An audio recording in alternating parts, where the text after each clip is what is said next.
Assalamualaikum warahmatullahi wabarakatuh. Alhamdulillahirabbil alamin. Assalatu wassalamu ala asrofil anbiya'i wal mursalin wa ala alihi washabihi ajmain. Amma ba'du. Pada kesempatan kali ini kita akan kembali melaksanakan pembelajaran pendidikan agama Islam dan budi pekerti di semester 1 tahun ajaran 2021-2022.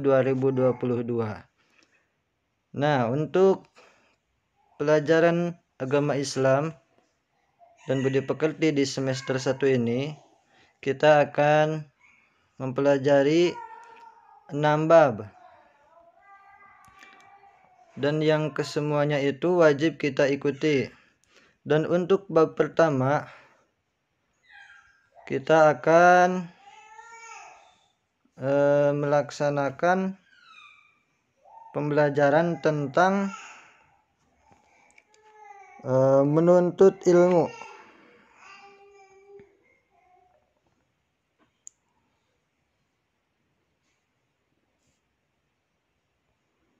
Bab 1 tentang semangat menuntut ilmu.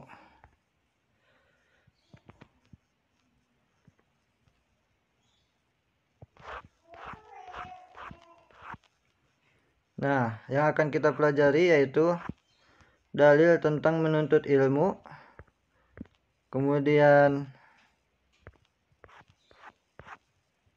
kandungan dalil tentang perintah menuntut ilmu, dan C, penerapan perilaku menuntut ilmu dalam keseharian dan hikmahnya.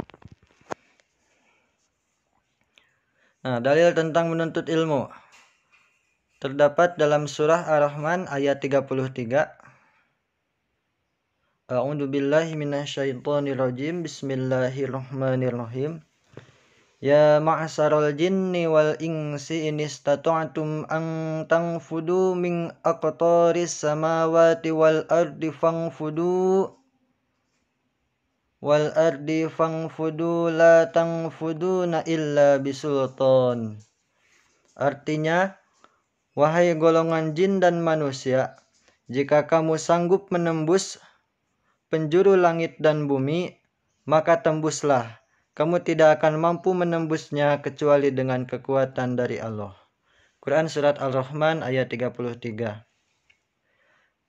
Nah, kosakata dari Surat Ar-Rahman ini, yang pertama, ya ma'syaro, artinya wahai golongan. Ini stata'tum, jika kamu sanggup. Ang tangfudu, menembus atau melintas. Min aqtori, dari penjuru.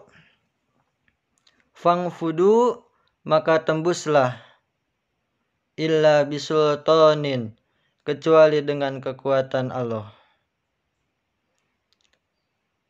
Selanjutnya, hukum bacaan dari surah Ar-Rahman ayat 33.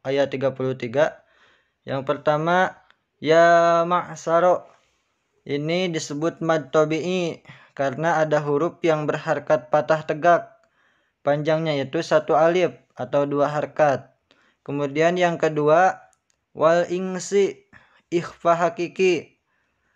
Kenapa disebut ikhfa hakiki? Karena ada nun sukun bertemu sin.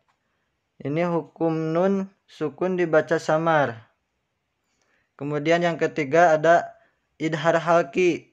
Kenapa disebut idhar halki? Karena nun sukun bertemu alif. Nah, dibacanya ini nun sukun dibaca jelas. Min aqtori. Kemudian surat Al-Mujadalah ayat 11. Bismillahirrahmanirrahim. Ya ayyuhalladzina amanu idza qila lakum tafassahu fil majalisi fafsahu yafsahillahu lakum wa idza qilang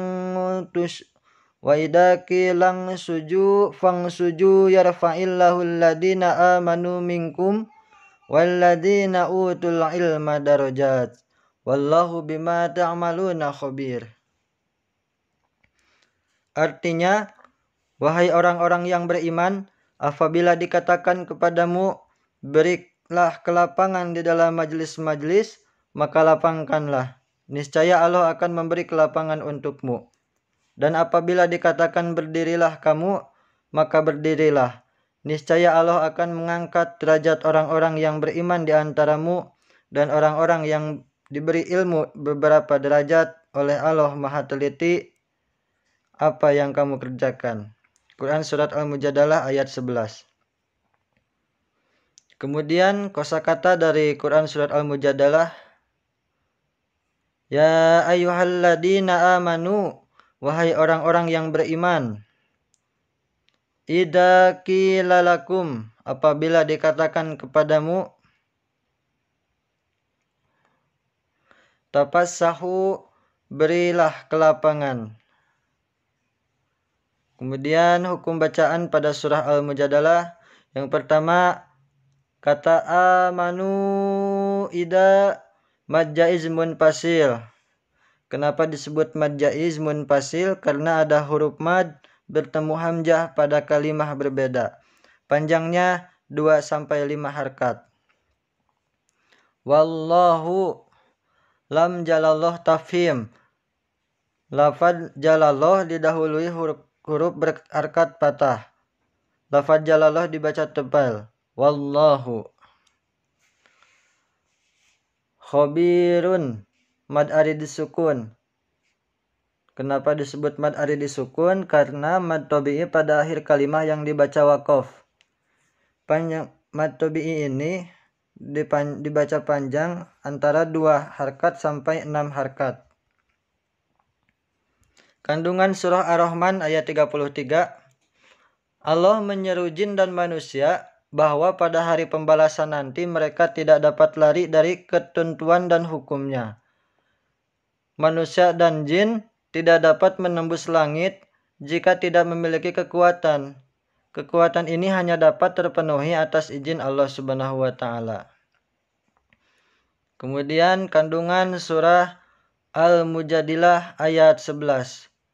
Jika seseorang menghadiri majlis, hendaklah saling memberi kelapangan kepada orang lain. Kemudian Allah berjanji akan meninggikan derajat orang-orang beriman dan berilmu. Kemudian ilmu pengetahuan harus dimanfaatkan dengan sebaik-baiknya untuk kemaslahatan umat. Yang terakhir, setiap perbuatan manusia pasti diketahui Allah Subhanahu wa Ta'ala dan akan dibalas sesuai perbuatannya.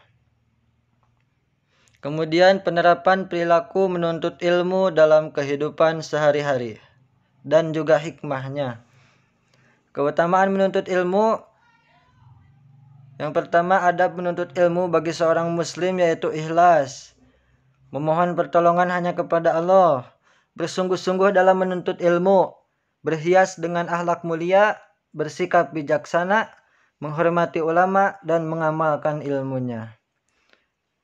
Kemudian hikmahnya dari menuntut ilmu yaitu perilaku mengembang ilmu pengetahuan, gemar membaca buku, gemar mencari tahu, tetap berpegang pada agama Islam, bersikap rendah hati, berperilaku sopan dan santun.